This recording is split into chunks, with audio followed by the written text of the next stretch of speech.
Mat 2013 এটা question আজি discussion কৰিবলৈ a woman introduce a man as the son of the brother of her mother. So women specifically কৈ দিছে gender মই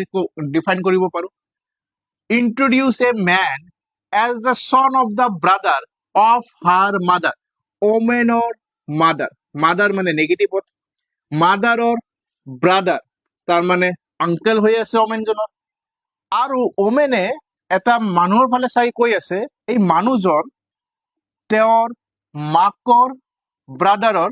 son হয় তাৰ son হ'ব মানে নেক্সট জেনাৰেশনত আহিব who is coming that specific man